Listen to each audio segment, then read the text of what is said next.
안녕하십니까, 이진우입니다. 내가 은행에서 대출을 받은 다음에 취업을 하거나 승진을 하거나 하면 그 대출 받았던 은행에 가서 대출 금리를 더 내려주세요 할 수 있는 권리가 있습니다. 이걸 금리 인하 요구권이라고 하는데, 문제는 실제 현장에서는 이게 잘 작동이 안 된다는 겁니다. 이게 왜 안 움직이는 건지 이 내용 좀 자세하게 들여다보겠습니다. 휴대폰을 살 때 누구는 공짜로 사고 누구는 비싸게 사는 문제를 막으려고 만든 법이 단말기 유통구조 개선법, 일명 단통법이었는데요. 올해로 8년째인데 여전히 불법 보조금 지급은 계속 있습니다. 그래서 결국 방통위가 단통법을 또 손보기로 했는데요. 바꾸는 핵심은 추가 지원금 한도를 좀 늘리는 겁니다. 이렇게 되면 뭐가 좋아지는지, 실효성은 있을지 짚어보겠습니다. 증권사들이 요즘 개인형 퇴직연금, 영어로는 IRP라고 하는 상품의 가입자를 늘리기 위해서 수수료 제로 경쟁을 하고 있습니다. IRP라는 상품은 뭐고, 증권사들은 수수료를 안 받으면 뭘로 이익을 내려고 저러는 건지 이 속사정도 좀 알아볼게요. 5월 27일 목요일 손에 잡히는 경제, 광고 듣고 시작하겠습니다. 안지나 선화 아이템 생각, 자나깨나 취재 생각만 하고 산다고 본인들이 주장하는 분들 세 분이 모였습니다. 손에 잡히는 경제 박사훈 작가, 김현우 행복자산관리연구소장, 그리고 에셋플러스의 김치형 경제뉴스 큐레이터, 어서 오십시오. 네, 안녕하세요. 안녕하세요. 안녕하세요. 어제 저희가 방송 끝날 때쯤에 은행에서 대출한 분들이 은행에 내 대출금리 좀 내려달라고 요구할 수 있는 권리가 있다. 그런데 은행에서는 잘 안 해준다 얘기까지 해드리다가 끝났어요. 네. 금리 인하 요구권. 네. 이거 좀 자세하게 좀 알아보고 어떻게 하는 건지 좀 끝장을 내고 싶어서 네. 한 번만 좀 더 알려주세요. 박세훈 네. 작가가 알아보고 오셨죠? 예. 결국은 이 금리 인하 요구권은 모든 대출에 다 되냐? 네. 일단 그 질문부터 좀 드리고 싶은데요. 이론적으로는 거의 다 됩니다. 개인 신용대출이든 주택담보대출이든 전세자금대출이든 예. 대출을 받을 때 개인의 신용도가 조금이라도 반영이 되는 대출은 다 됩니다. 이론적으로라는 말을 붙인 건 예. 담보대출인 경우는 개인의 신용도가 금리 차등폭에 미치는 영향이 크지 않기 때문에 사실상 금리 인하의 여지가 거의 없습니다. 이 금리 인하 요구권이라는 건 이 정도 승진을 하고 이 정도 월급이 오르고 이렇게 매출이 높은 분인 줄 알았더라면 그때 우리가 대출 신청하셨을 때 금리를 조금 싸게 해드릴 수도 있었는데요. 네. 라는 그 숫자를 네. 지금 내가 그렇게 됐으니 그 숫자로 바꿔달라는 거잖아요. 그렇습니다. 그러니 방금 말씀하셨던 담보대출은 네. 사장님이 오나 대리님이 오나 똑같습니다. 그렇습니다. 아파트 담보대출인데. 네. 그러니까 안 됩니다. 그 말이죠. 그렇습니다. 그리고 처음부터 안 되는 게 딱 하나 있습니다. 햇살론, 희망월실 대출, 보금자리론 이런 나라에서 운영하는 대출 상품은 예. 애초에 워낙 금리가 싸기 때문에 금리나 요구권을 쓸 수 없습니다. 이건 못 박아뒀습니다. 이거는 금리가 애초에 싸고 비싸고에 따라서 달라질 건 아닌 것 같고, 네. 아까도 말씀드렸지만 연봉 1억 원이 오시나 연봉 2천만 원이 오시나 이건 똑같습니다. 네. 라고 한다면 중간에 연봉이 올라도 금리 깎아달라고 할 명분은 없는 건데, 네. 애초에 금리가 싸다 비싸다는 이거는 뭐 느끼기 따라 다르죠. 아무튼 나라에서 하는 대출은 이게 없다는 안 겁니다. 됩니다. 네. 이것도 좀 논란거리는 있겠네요. 왜 은행이 하는 대출만 금리 인하 요구권이 있냐? 네. 은행들이 들으면 우리가 만만하세요 할 수도 있겠어요. 네. 어쨌든 은행만 가능하다. 은행이랑 저축은행, 농협, 보험사, 카드사 대출 받은 건 다 됩니다. 예.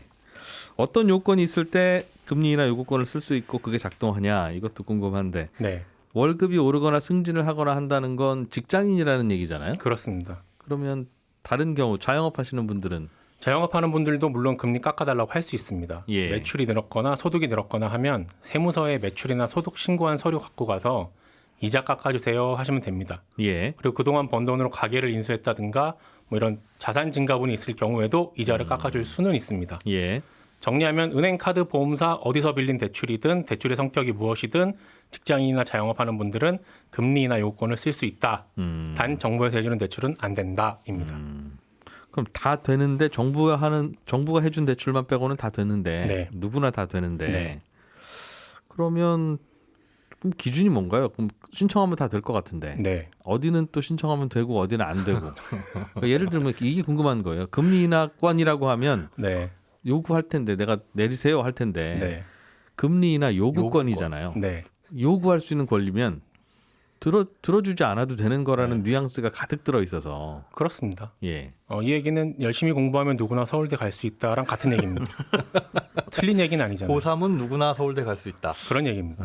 모르겠습니다. 일단 기준은 예. 정부에서 홍보하는 건 그겁니다. 월급이 오르거나 네. 취업을 했거나 예. 승진을 했거나 예. 그래서 내 신용 등급이 개선됐다라고 생각이 되면 음. 자영업자들은 매출이 늘었을 때 네. 그럼 또 신용 등급이 올라갔을 수도 있으니까 예. 그럴 땐 은행에 가서 금리 좀 깎아주세요라고 요구를 해보라는 겁니다.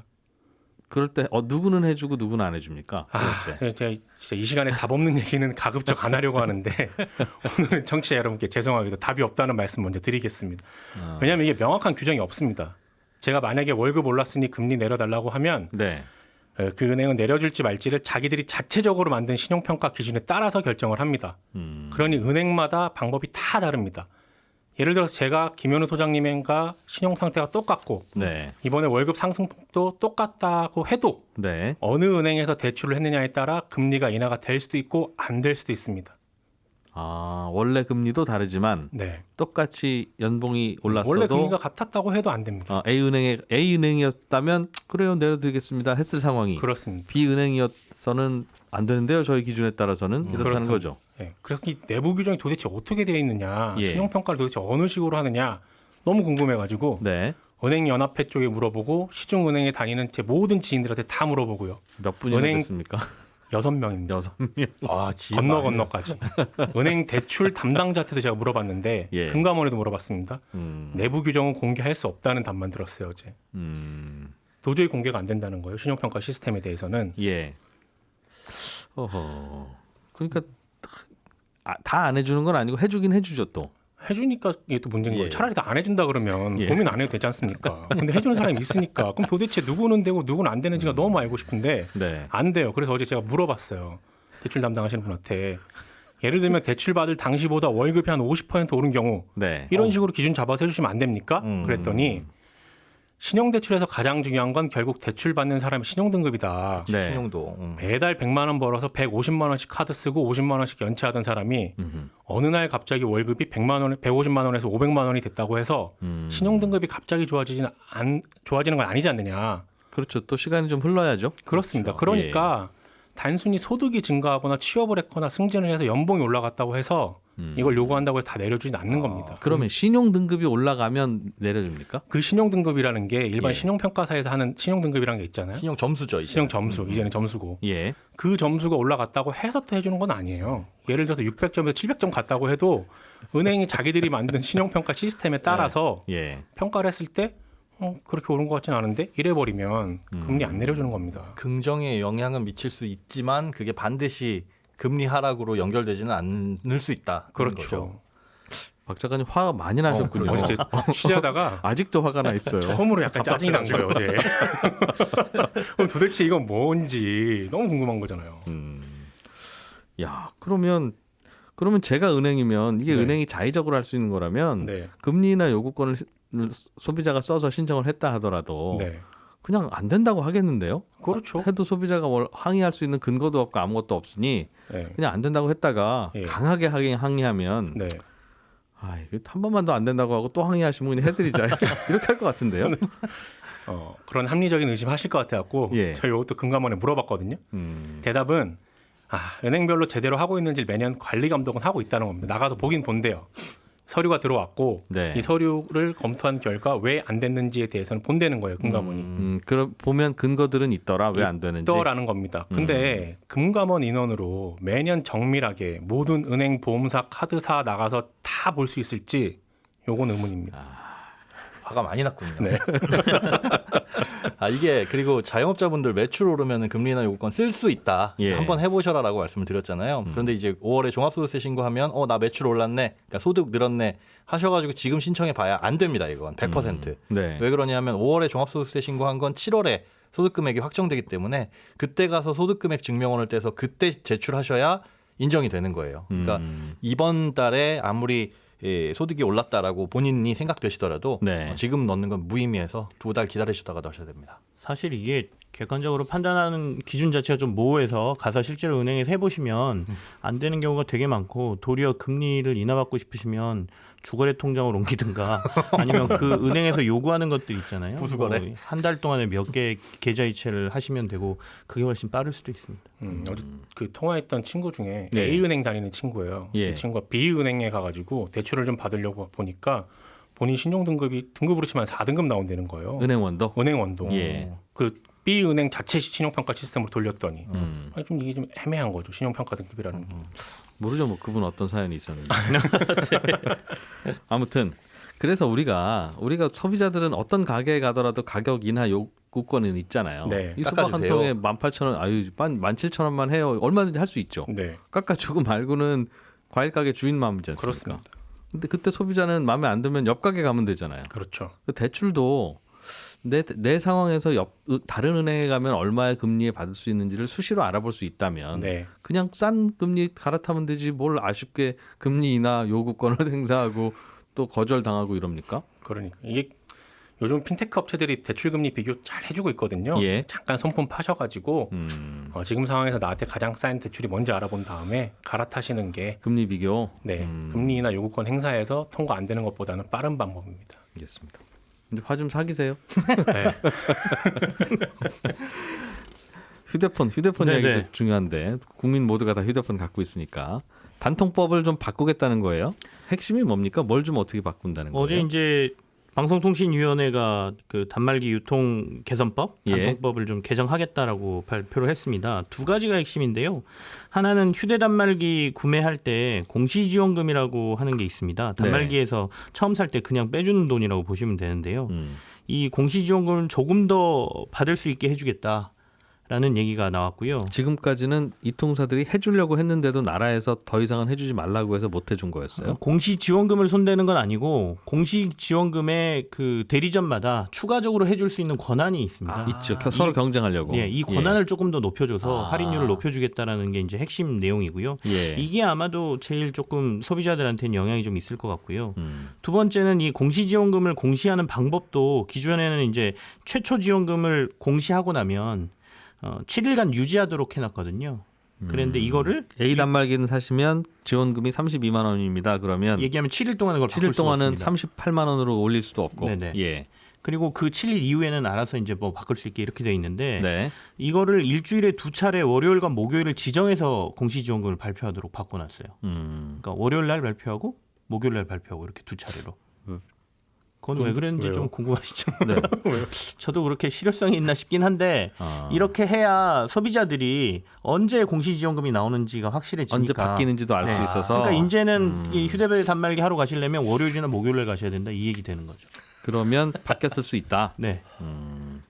그리고 예전보다는 서로 그 가게들끼리 경쟁하는 폭이 커졌다 그 말이군요. 네, 그렇습니다. 이게 단톡법으로 한 게 이 정보의 비대칭성 때문에 누구는 휴대폰을 정보가 없는 사람은 비싸게 사고 예. 정보가 많은 사람은 싸게 사고 그런 것들이 불합리하다 해가지고 만들어낸 건데 이런 정보를 또 모르면 월요일 날 목요일 날 알아봐야 되나 이런 거 모르면 사실상 의미가 좀 없어지는 모습으로 가고 있다라고 볼 수도 있는데요. 그럼 비난을 받을 수밖에 없는 상황인 것 같습니다. 그러니까 대리점들끼리 경쟁별로 하지 말고 어디 가도 똑같은 가격에 살 수 그렇죠. 있도록 하세요가 단통법의 핵심이었는데 네. 그러고 보니까 심심하기도 하고 이 통사들이 경쟁 안 하니까 조금 더 경쟁하도록 바꾼다 그런 말이군요. 이게 이제 처음에는 말씀하신 대로 단통법이 들어올 때 모든 사람이 균등하게 할인받게 하자라는 이제 이런 의도로 했는데 예. 시간이 지나면서 도리어 소비자들은 손해를 보고 있다라는 주장이 굉장히 강해졌어요. 예전에는 정말 싸게 샀는데 이제는 제한이 걸리니까 네. 도리어 마케팅비를 더 못 쓰게 만드는 이런 상황이 벌어지니 소비자들에게 손해다라는 얘기도 있고요. 그러니까 월세 비싼 곳에 자리 좋은 곳에 잡는 게 핵심이죠 이제는. 네. 어차피 가격 싸게 못하니 그렇습니다. 그러니 이제 월세만 올라가고. 두 번째는 정부의 입장에서 통신료의 부담이 계속 높아진다니까 이 통신료 좀 낮춰주고 싶거든요. 이 두 가지가 지금 충돌하는 상황에서 약간 이 개선법이 그 두 개를 어떻게 한번 맞춰볼 수 있을까라는 생각에서 아이디어에서 나온 것 같긴 하거든요. 사실 이 단통법 자체가 약간 나올 때부터 뜬금없었어요. 네. 이게 사실은 어찌 보면 잘 모르는 호구 방지법이잖아요. 네네, 그러니까 맞습니다. 그거는 사실은 방지하는 게 좋기는 한데 그렇다고 그런 거 안내를 해드려야지 싸게 해주는 데를 뭐라고 해서 막아버릴 필요는 그럴 필요는 없다라는 없었다는 주장이시죠. 네. 뒤늦게 그런 생각 들긴 하네요.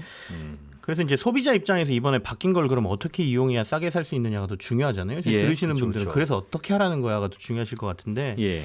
두 가지가 있습니다. 항상 휴대폰을 하러 가시면 공시지원금하고 약정 할인이라는 게 두 가지가 있어요. 네. 이거는 두 개를 다 같이 하실 수가 없고 한 개만 선택하셔야 되거든요. 예. 그러니까 한 번에 할인 받을래? 아니면 네 요금제를 매달 조금씩 할인 받을래? 요 두 가지인데 네. 지금 공시지원금을 조금 더 높여준다고 했잖아요. 예. 그러니까 가셔서 공시지원금이 월요일, 목요일 발표되잖아요. 그러니까 될 수 있으면 월요일이나 목요일 날 가셔서 비교해봐라. 공시지원금을 비교해 보시고 약정 할인하고 비교해 보시고 그 다음에 여기서 높여준 게 그 대리점마다 자신들이 할인해 줄 수 있는 폭을 높여줬거든요. 예. 그러니까 거기서 한 번 더 요구를 하셔야 됩니다. 재량권. 공시지원금에 추가로 할인 어디까지 해주실 수 있어요라고 비교를 하셔야 돼요. 네. 그게 핵심이네. 대리점마다 다를 수 있어요. 대리점 추가 할인 얼마예요? 요것만 비교하시면 예. 되네요. 그러면. 대리점 추가 할인이 공시지원금 같은 경우에는 원래는 이제 지금 공시지원금의 15%까지 해주도록 돼 있거든요. 네. 최대. 예. 근데 이걸 30%까지 늘려놔서 작년 기준으로 그 공시지원금이 한 31만 원 정도 평균 나갔다고 해요. 그렇게 계산을 해보면 최대 한 9만 원 정도까지 할인을 더 받을 수 있다 이 얘기가 되거든요. 예. 그러니까 그걸 비교하셔서 과연 어떤 게 유리하냐를 택하시는 게 이제 핵심이 됐다 이렇게 볼 수 있습니다. 폰 한 번 사는 것도 굉장히 복잡해져 더 어렵습니다. 복잡해집니다. 그거 좀 그냥 그 주유소는 다 뜨잖아요. 오피넷에. 아, 네, 네. 기름 가격. 예. 휴대폰도 다 뜨면 안 됩니까? 전국에 이렇게 딱. 해서. 그런 거 개발하시면 좋을 것 같네요. 누군가가. 오늘은 여기. 내일은 요 옆집. 오. 알겠습니다. 그런 요령이 생겼군요. 예. IRP 얘기 좀 해볼게요. 예. 증권사들이 IRP를 우리 증권사에서 가입하시면 수수료가 무료입니다라고 마케팅을 하고 있어요. 네. IRP가 뭡니까 일단? IRP는 일단 기본적으로 원래 용도는 퇴직금을 받는 주머니. 네. 이 퇴직금을 받을 때 그냥 일반 통장에 못 받고 이제 IRP라는 주머니에 받아야 되는데 여기에 받으면 내야 될 퇴직소득세를 일단 안 내도 됩니다. 그러니까 1억이 퇴직금이고 1,000만 원이 세금이면 네. 세금 안 떼고 1억을 고스란히 줬다가 일단 퇴직금은 이 IRP에서 꺼내는 순간 깨가지고 꺼내는 순간 퇴직소득세를 그때 부과를 하고 네. 만약에 안 깨고 쭉 기다렸다가 55세 이후에 연금으로 받으면 10년 이상의 기간에 나눠서 받으면 퇴직소득세 예전에 냈어야 될 퇴직소득세의 30%를 할인해 줍니다. 네. 그러니까 가급적이면 퇴직금 중간에 털어가지고 쓰지 마시고 노후를 대비해서 쓰세요라고 유도하는 제도고 퇴직금 냉장고 같은 거군요. 예, 퇴직금 냉장고 같은 오래오래 그 안에서 신선하게 보존하세요. 맞습니다. 신선한데 거기서 싹주 나고 열매도 열리고 잘 굴리면요. 그리고 또 한 가지의 용도는 퇴직금뿐만이 아니라 내 돈을 부을 수도 있어요. 여기에 이제 내가 불입을 하게 되면 내가 불입한 금액의 추가로 13.2%나 16.5%는 세액공제. 그러니까 연말정산 때 우리 연금저축 가입하잖아요. 셀프 퇴직금도 줄 수 있다. 내가 나를 위해서 나에게 주는 퇴직금. 네, 그렇습니다. 이걸 뭐 나중에 퇴직금으로 쓰든 목돈으로 쓰든 상관은 없는데 예. 세금은 동일합니다. 중간에 깨면 뭐 세금 받은 거 다 거의 다 토해내야 되고 네. 나중에 가서 연금으로 받으면 세율은 한 3에서 5% 정도로 낮아지고요. 그두 가지로 나눌 수 있다. 퇴직금을 받는 주머니 혹은 내가 직접 돈을 모으는 주머니. 예. 예, 그렇게 보시면 됩니다. 돈을 모으는 주머니는 뭐 적금도 있고 주식 계좌도 있고 있는데 네. 그거는 세금 깎아주는 건 없으니까. 그렇습니다. 기왕이면 이거 하는 게 좋군요. 네네. 이 안에다 넣어가지고 굴리게 되면 그 굴리는 동안은 세금이 없으니까요. 나중에 네. 꺼낼 때까지. 그래서 예. IRP에 집어넣는다라고 한다면 그냥 우리나라가 아니라 어디 해외에 다른 섬에다가 돈을 넣는데 거기서 찾아올 때까지는 세금이 60세 넘어가면 찾을 수 있다. 네네. 찾아올 때 세금이 붙는 그런 계좌다라고 보시면 되고 그런 그 안에선 느낌으로. 뭐 예금이나 아니면은 뭐 적금도 당연히 가능하고요. 그다음에 보험사에서 만든 뭐 1년에서 3년짜리 단기 보험들도 있어요. 네. 그런 것들은 뭐 보장의 기능은 없는데 예금 같은 느낌이고 혹은 증권 자산운용사의 펀드라든가 아니면 ELS라든가 뭐 ETF나 다양한 상품으로 골라서 굴릴 수가 있으니까 개별 종목 주식만 안 되고 웬만하면 다 되는군요. 네. 다만 이제 제한이 걸려 있는 게 그 안에 담겨 있는 전체 자산 중에 30%는 안전자산, 그러니까 예금이나 채권형 펀드 같은 자산에 들어가 있어야 됩니다.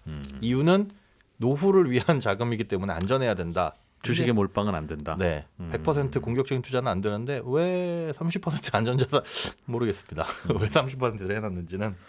어쨌든 그런 개념의 통장인데 이게 수수료가 있었던 모양이에요. 네. 좋기는 좋은데 매년 수수료를 뗐나 보군요. 네, 매년 부과를 하는데 이게 네. 아까 말씀드린 대로 개인이 넣은 돈이냐, 이 퇴직금이 들어온 돈이냐에 따라서 달라요. 지금 그런데 수수료 무료 이벤트를 하는 건 둘 다에 해당하는 경우의 증권사들이 많이 있습니다. 둘 다 안 떼겠다. 네, 둘 다 안 떼겠다 하는 보통 증권사들이 뗄 있는데. 때는 얼마나 뗐습니까? 뗄 때는 이게 이 증권사 같은 경우에는 개인이 부은 돈에 대해서는 대부분 이제 면제를 해주는 추세예요. 네. 그런데 퇴직금으로 넣은 거는 평균을 내보니까 약 0.28%. 1년에 예, 개인이 넣은 돈은 0.28% 정도. 그러니까 1억을 넣어뒀다. 예. 그럼 매년 28만 원이 나가는 겁니다. 그리고 개인이 넣은 돈이 아니라 퇴직금 부분에 대해서는 대부분의 금융사가 지금 현재 떼고 있는데 네. 이건 좀 비쌉니다. 0.36%. 음. 같은 돈이지만 개인은 넣을 수도 있고 안 넣을 수도 있으니까 기왕이면 넣으세요라는 의미로 깎아주고 네. 퇴직금은 여기로 안 넣으면 어떡할 거예요? 정답입니다. 이건 높게 받겠다. 네. 그런데 수수료를 무료로 한다는 건 그 수수료가 없다는 뜻인데. 두 가지 다 무료로 해주는 곳이 있고 그래서 이것도 잘 살펴보셔야 돼요. 예. 두 가지 다 무료로 해주는 건지 요즘에 이제 증권사들 경쟁적으로 IRP 무료 이런 기사들 많이 나오는데 네. 개인이 넣은 것만 무료로 해주는 건지 두 가지 다 무료로 해주는 건지 아니면 이게 또 신규로 계좌를 개설한 분들한테만 혜택이 되는 건지는 증권사마다 다 이벤트 달라서? 혜택이 다릅니다. 예. 그러니까 조그만한 글씨를 잘 읽어보시고 둘 다 무료로 해주는구나. 그럼 지금 개설하시면 거의 대부분 평생 무료로 가져가는 거니까. 이게 통장이나 주식 계좌처럼 이 증권사, 저 은행, 저 보험사에서 다 가입할 수 있습니까? 만들어 놓을 땐 여러 군데서 만들어 놓을 수 있고 네. 이 불입도 여러 군데로 할 수 있는데 나중에 연금으로 받을 때는 한쪽으로 모르셔야 돼요. 그거야 뭐 번거롭지만 한번 하면 되는 네. 거고. 그리고 지금 A라는 곳에 가입했는데 B라는 곳 얼마든지 옮기셔도 되고요. 네. 그런 부분에 있어서는 자유롭습니다. 그냥 A를 두고 B에다 또 하나 만들어도 되죠. 그래도 괜찮습니다. 그러다 A일 걸 꺼내서 B로 옮겨도 되고. 네. 증권사들은 이거 많이 모으려고 하는 거예요? 수수료를 왜 공짜로 해줍니까? 이 주머니 수수료 제외를 하고 이 안에 담긴 상품에 대해서 또 수수료가 부과가 돼요. 그러니까 뭐 예금이나 이런 상품들은 수수료가 없겠지만 예. 펀드 같은 경우는 판매 보수라는 게 있거든요. 자기네들이 파는 것만 해다 놓는군요. 그러니까. 그렇습니다. 그러니까 뭐 외부에서 들여온 상품들도 잘 팔아줘서 감사합니다라는 보수가 있기 때문에 예. 그것들 따져보면 보통 한 0.7에서 1.5%까지 가는 경우도 있어서 알겠어요. 그것도 짭짤합니다. 찜질방 수익 모델이군요. 입장료는 공짜, 그 안에서 파는 계란은 비싸. 네. 경제뉴스 정리 여기까지 하겠습니다. 김현우 소장, 박세훈 작가, 김시영 큐레이터 세 분과 함께했습니다. 고맙습니다. 세 분. 감사합니다. 예, 잠시 후 11시 5분에는 또 손에 잡히는 경제 플러스에서 찾아뵙겠습니다. 이진우였습니다.